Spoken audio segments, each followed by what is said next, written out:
welcome back mga kuya boss sa ating panibagong video. Maghahanap ulit ako ng gagamba. Samahan nyo ako mga kuya boss. Bagong video, huwag nyo kalimutan mag-subscribe sa aking YouTube channel. Paki-like na rin mga kuya boss.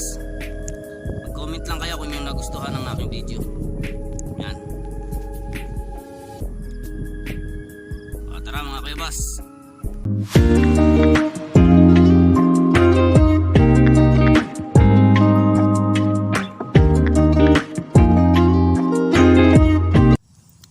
At ito nga mga kuya boss, may nakita na tayong sapot. Ang kapal ng sapot, parang sinulid. Ang laki, sigurong malaking gagamba to. Ayun mga kuya boss, tara silipin natin.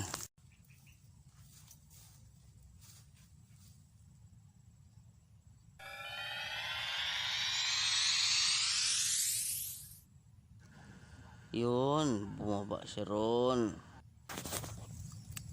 Dito mga kuya boss, bumaba siya doon. Dito sa isa, kaunting ano na to. Medyo mahirap tong hanapin mga kuya boss, gawa ng ang dami niyang binabaan.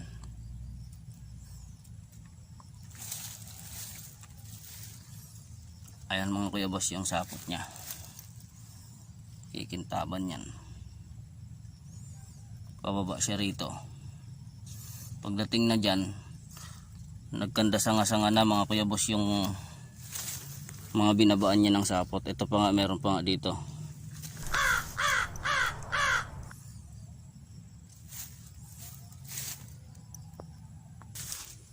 Dito yon eh.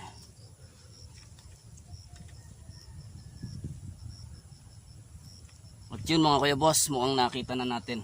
Nakita ko na. Dito dumaan yung ano, yung sapot niya. Tatanggalin ko lang yung dahon mga kuya boss. May dahong maliit. At yun mga kuya boss, okay, nandito nga. Kita natin. Eto na, eto. Tingnan nyo mga kuya boss kung anong kulay ba yan.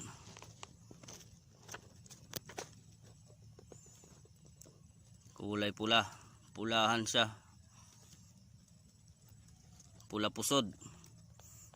Yan talaga siya nagtago sa ano eh, sa pinya, sa pinakagitna ng pinya. Ang hirap niya hanapin. Kala ko sa mga dahon makikita. Naghalongkat na tayo ng mga dahon eh, wala naman siya. Diyan pala siya. Ay nakita na natin siya. Okay mga kuya boss, kukunin natin siya. One eternity later. At ayan nga mga kuya boss, hindi natin nakuha yung gagamba na yon. Sayang. Tumalon.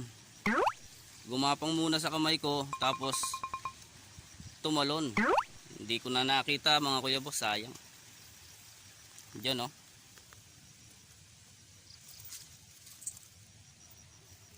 Andun kasi sa pinakagitna, ang hirap niya kunin. Sige, paliwanag pa. Matinik pa yung dahon ng pinya. Mga kuya boss, sayang hindi natin nakuha. Susunod ulit mga kuya boss, huwag niyong kalimutan mag-subscribe sa aking YouTube channel. At i-like nyo na rin mga kuya boss. Okay.